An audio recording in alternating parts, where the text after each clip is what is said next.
Dando continuidade às palestras, convido ao palco o prático Cláudio Paulino Costa Rodrigues, prático dos portos do estado de São Paulo, para apresentar sua palestra intitulada Redraft, Precisão e Tecnologia para Ampliar os Limites do Porto de Santos, São Paulo.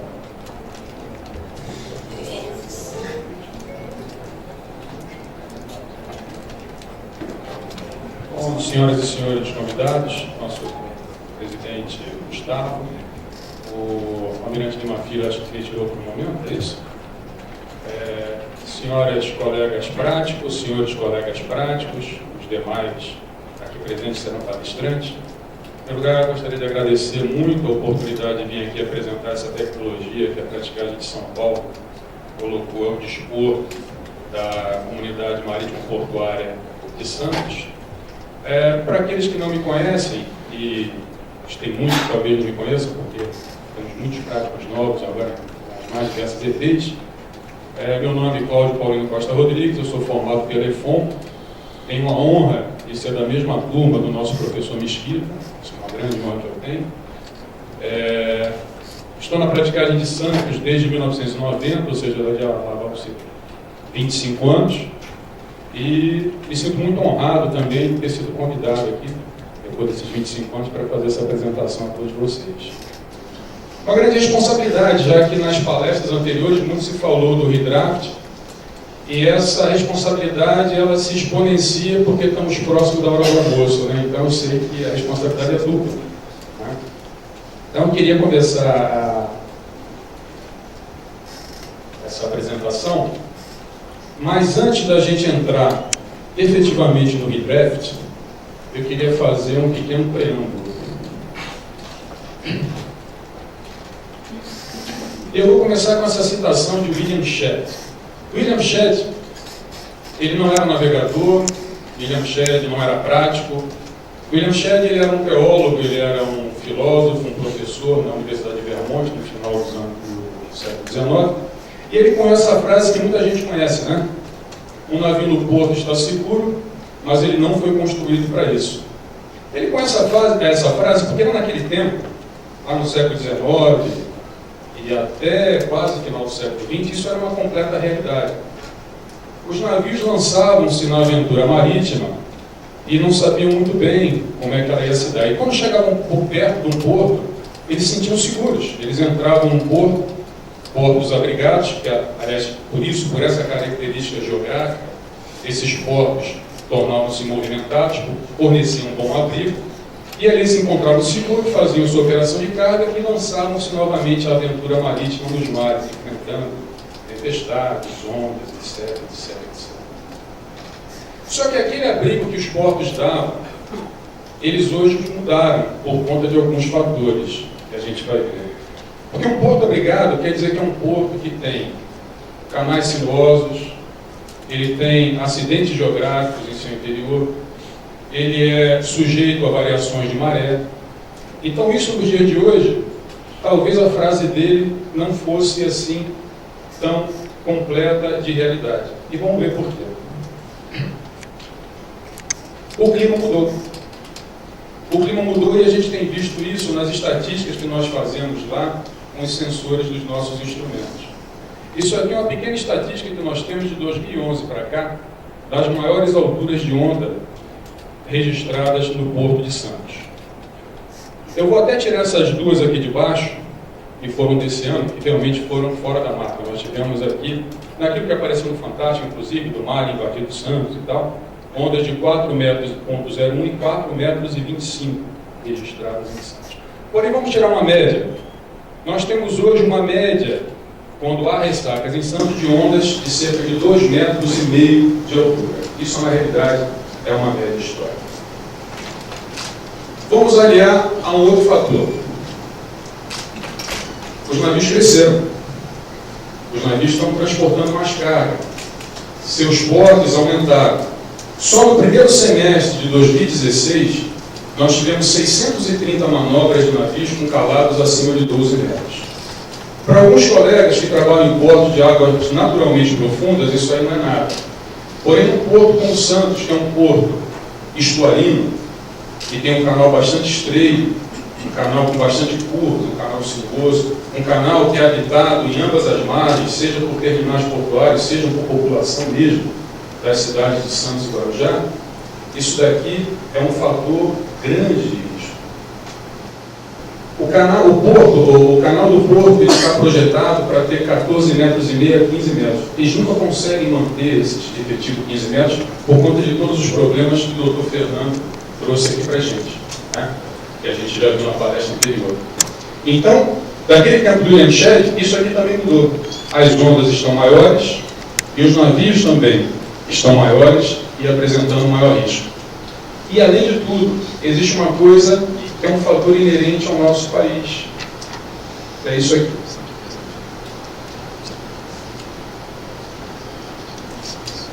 O que o doutor Fernando falou também é uma realidade. Batimetrias desatualizadas e dificuldade de dragagem. Disse que o Porto de Santos tem um canal com 15 metros de profundidade. Mas será que é verdade? Nós lá fazemos campanha junto à autoridade marítima, à autoridade portuária, para que as batimetrias sejam apresentadas pelo menos a cada 6 meses. A última apresentada foi em fevereiro, se não me engano. E aí nós temos que trabalhar com essa incoerência. Você tem navios cada vez maiores, carregando cada vez mais, ondas cada vez maiores, mas a gente não sabe quanto que a gente tem de profundidade realmente. E a outra coisa são as dificuldades das campanhas de dragagem, sejam elas de manutenção ou sejam elas de aprofundamento. E quando são feitas, às vezes, são mal feitas. Vou citar aqui um exemplo. Em 2011, foi feita uma campanha de dragagem porque a nossa chefe do executivo decretou que o Santos deveria ter profundidade de 15 metros.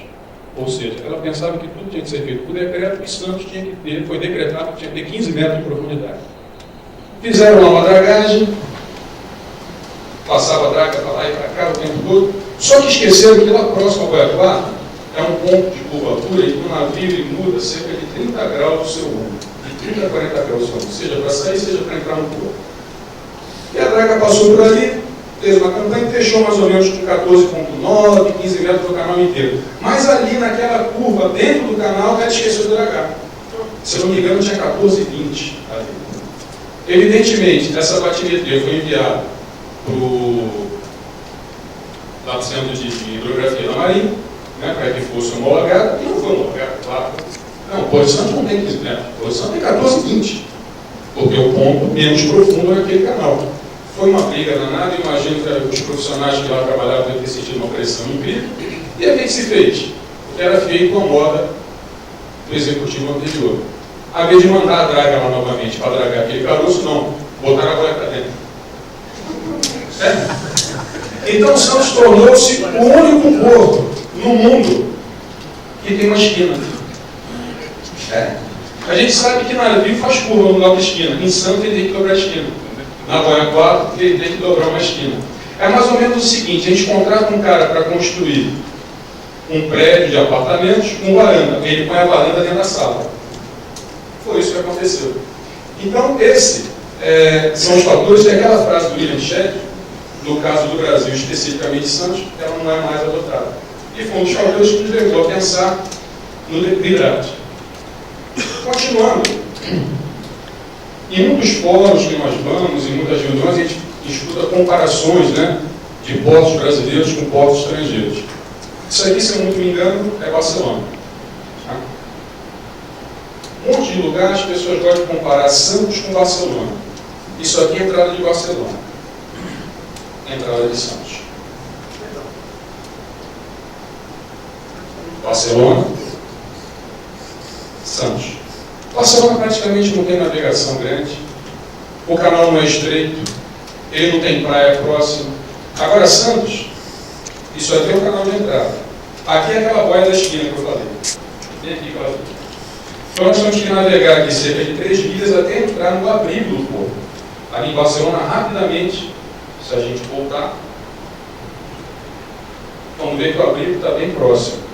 Então isso também é um fator que nos levou a pensar: puxa, a gente tem que procurar uma ferramenta que nos auxilie, uma ferramenta em que a gente minimize esse risco para os usuários, né, para os tomadores de serviço, que são os armadores, e que não implique em causar algum acidente no porto por conta do mau governo do navio.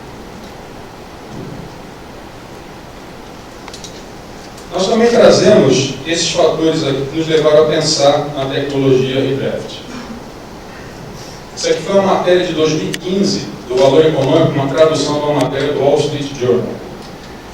Os grandes navios de transporte de contêineres que cruzam as principais rotas mundiais são cada vez maiores, o que vem reduzindo os custos desse tipo de transporte para eles, mas também deixando operadores de navios, seguradores e reguladores preocupados com a possibilidade de acidentes catastróficos. Os navios maiores vão testar ainda mais a capacidade de portos e canais e as habilidades de seus capitães e tripulações, e nossas também.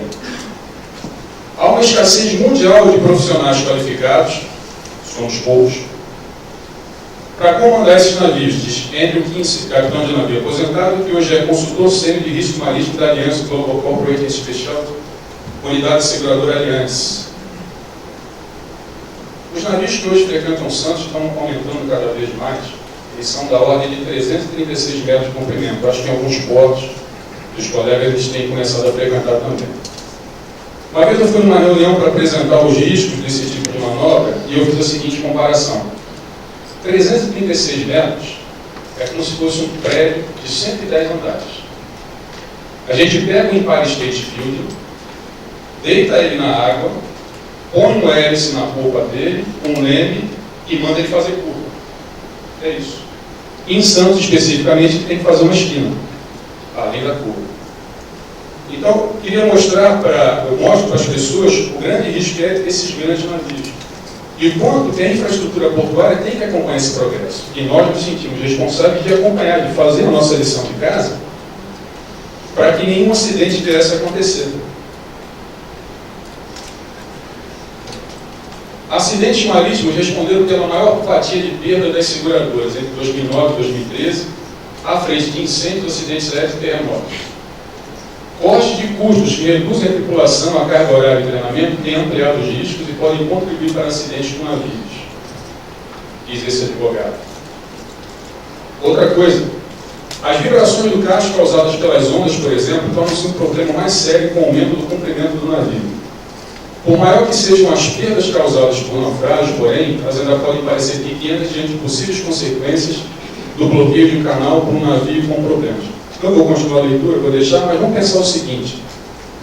Se um navio desse, um Empire State Building, navegando, ele, por conta da força das ondas de 2,5 metros, se não se calcula direito a sua underfill clearance, se não há método científico para isso, ele encalha na entrada do Porto de Santos.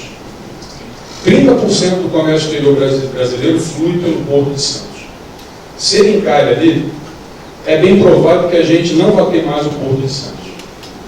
Em 2015, um navio pequenininho virou cheio de boia em Vila do Conde, que está lá até hoje. Imagina o Empire State encalhado em frente de Santos. Isso nos levou a pensar, a gente tem que procurar alguma solução, a gente tem que procurar nos armar de tecnologia e de novas ferramentas para que a gente promova a segurança, a efetiva segurança da navegação no nosso porto.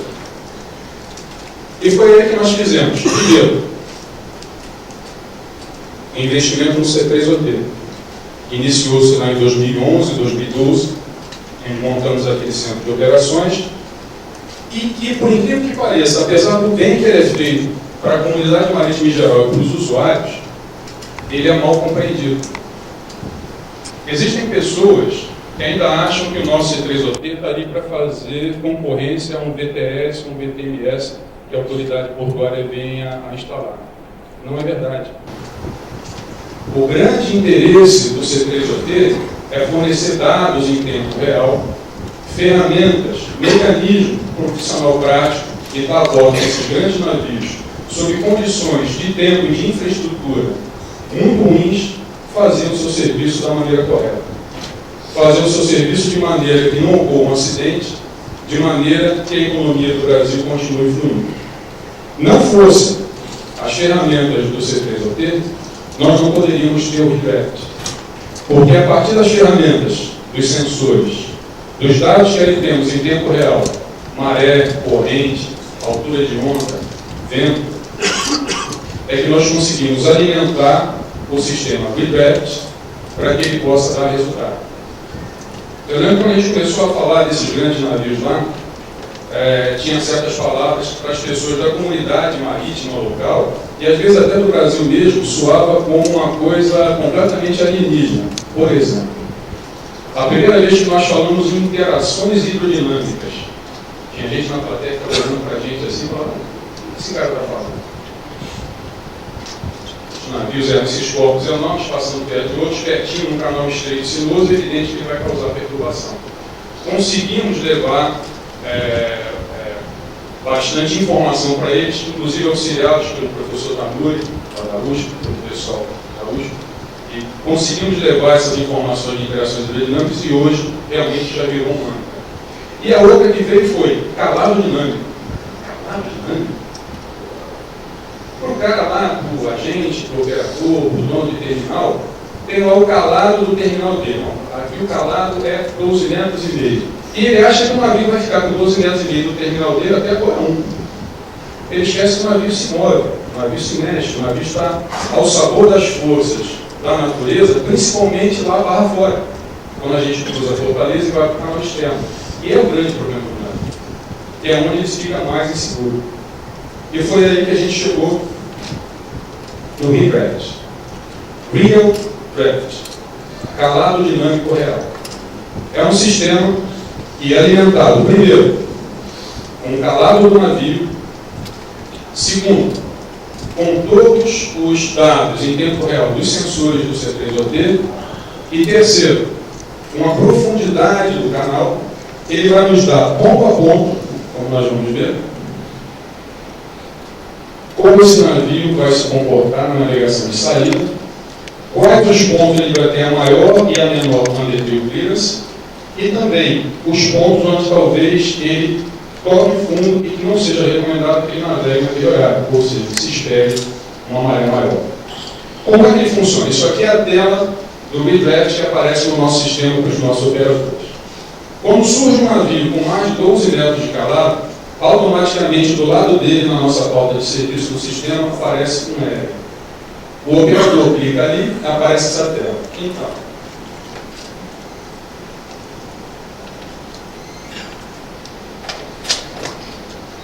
aqui nesse ponto nós temos todos os dados dos sensores. Não são lançados manualmente, eles entram automaticamente aqui a partir dos dados que vêm do C3OT. Aqui nesse ponto nós temos o navio, no caso aqui é o Mestre Laguna, isso aqui foi uma manobra que efetivamente ocorreu. Um navio com loa de 300 metros, 45,9 de boca, e que estava com 14 metros de calado. Nesse ponto aqui,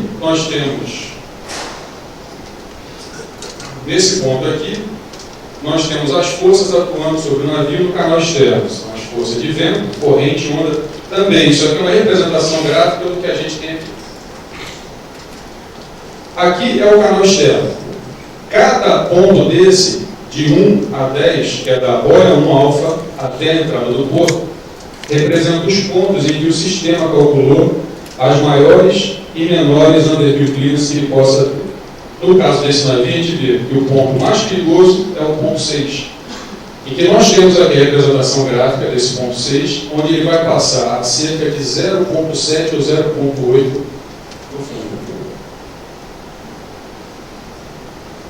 E aqui nesse ponto nós temos os afundamentos de Yankee mostrando tudo que foi visto naquele gráfico anterior. Maré, o calado, o movimento vertical, porque o Redraft leva em conta tudo.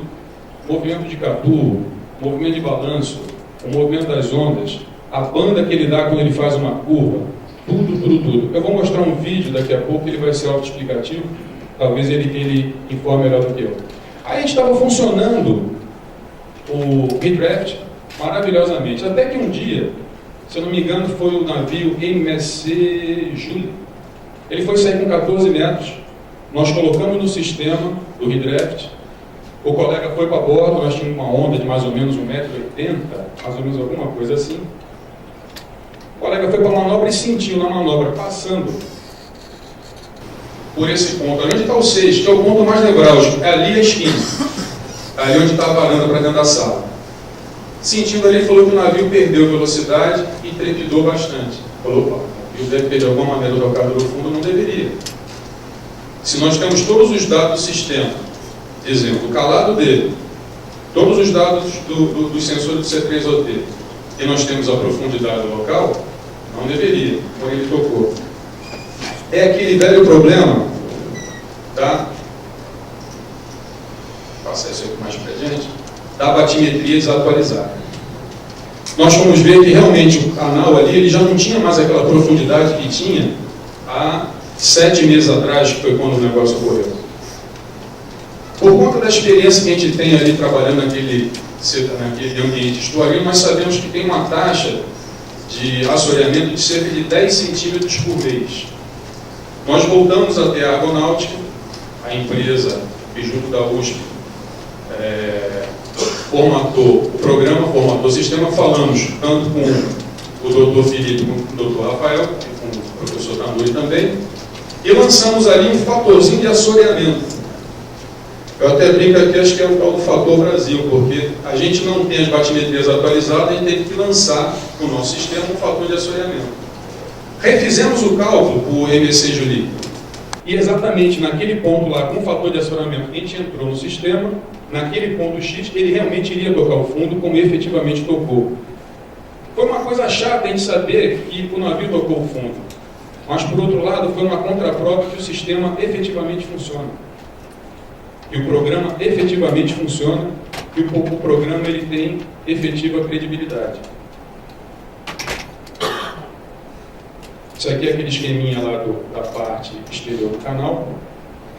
E agora aqui eu vou passar um filme que ele é bastante explicativo sobre hidráulica, que vai explicar em palavras até mais científicas e tecnológicas o que eu talvez não saiba explicar, que eu explico mais no dia a dia.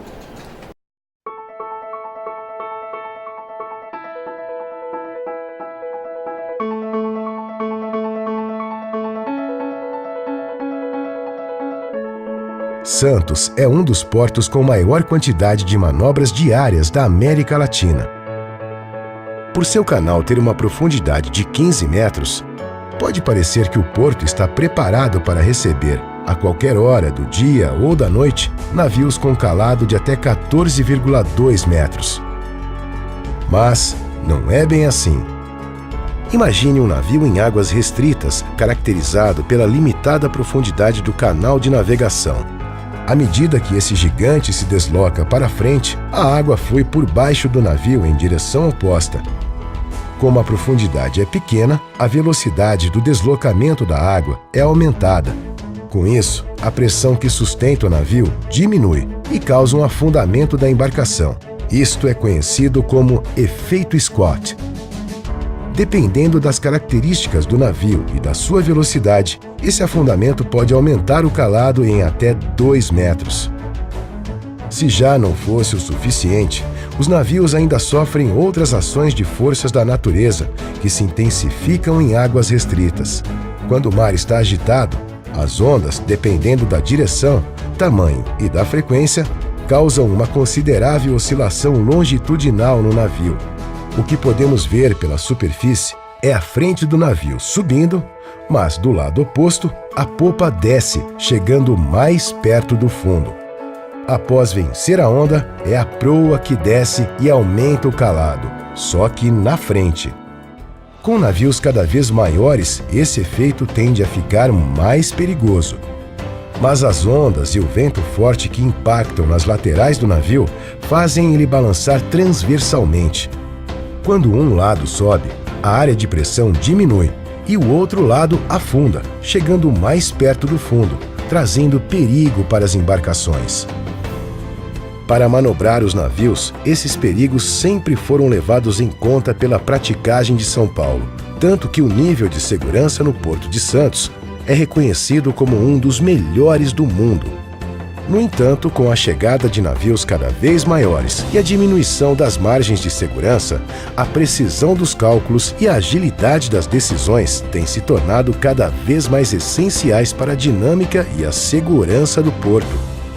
Por isso que, com os recursos fornecidos pelo C3OT, o mais moderno centro de coordenação, comunicação e operações de tráfego dos portos do Brasil, a praticagem traz um novo sistema de avaliação e controle de manobras. Esse novo sistema, desenvolvido com recursos próprios, permite que o C3OT determine o melhor horário para a manobra com base em dados da maré, altura e frequência das ondas, velocidade do vento, batimetria do canal de navegação, calado e dimensões do navio. Os milhões de cálculos feitos pelo sistema para cada entrada ou saída de navio simulam todos os efeitos que podem atingir os navios que manobram em águas restritas. Esse investimento vai dar mais segurança e produtividade para o porto. Sistema de coordenação de manobras Redraft, preparando o Porto de Santos para o futuro. Praticagem de São Paulo. Segurança, proteção ambiental e tecnologia a serviço do Brasil. Então, colegas, pelo lugar, desculpa o tom excessivamente didático do início, mas é isso aqui nós apresentamos em vários lugares. Nós fizemos a apresentação do RIDET em abril, lá em Santos, abril, maio. Antes disso, ele ficou sendo 6 meses testado somente internamente, sem a comunidade saber. Nós já usávamos o RIDET para as manobras. Apresentamos na Associação Comercial de São Paulo, no Comitê de Usuários, os donos da carga, que são realmente as pessoas mais interessadas nisso, né? E apresentamos em outros fóruns também. Então tem um tom um pouquinho mais didático, muitas das coisas ali todos nós já sabemos, né? Porém, é importante que as pessoas de fora da nossa comunidade também soubessem de todas essas forças que incidem sobre o navio, que não navega em águas plácidas o tempo todo.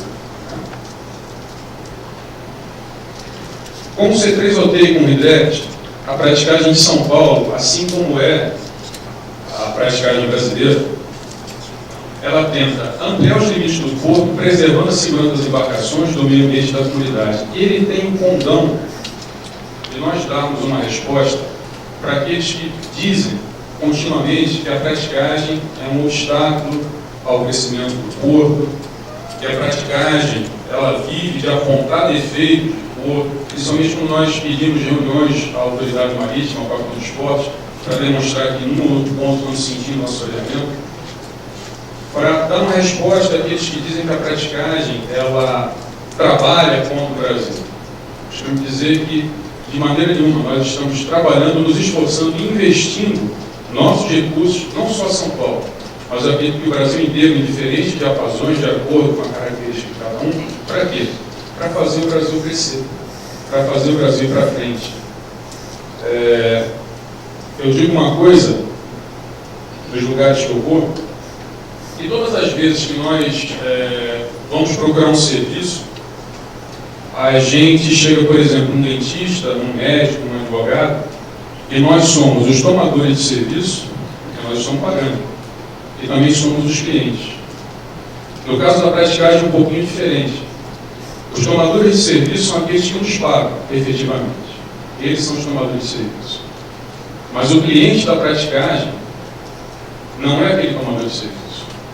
O cliente da praticagem é o Brasil. O cliente da praticagem, o verdadeiro cliente da praticagem, é o Estado brasileiro. E nós queremos mudar essa imagem de transformar os serviços praticais em ser um criador de caso, ou daqueles que dizem que somos os criadores de obstáculo. Eu acho que a praticagem brasileira tem que ser vista como isso. Uma provedora de soluções.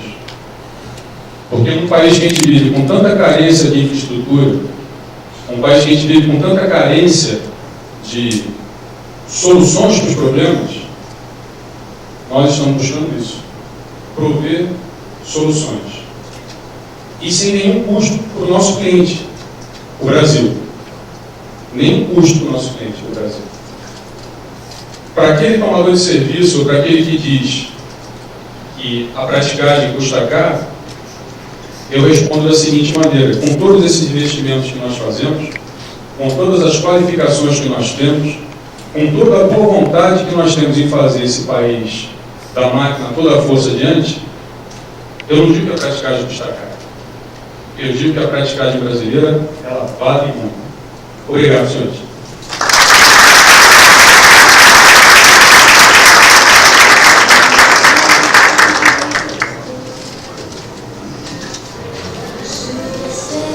Prático Paulino, agradecemos a sua apresentação e solicitamos ao senhor Ricardo Falcão que faça a entrega da placa comemorativa do evento.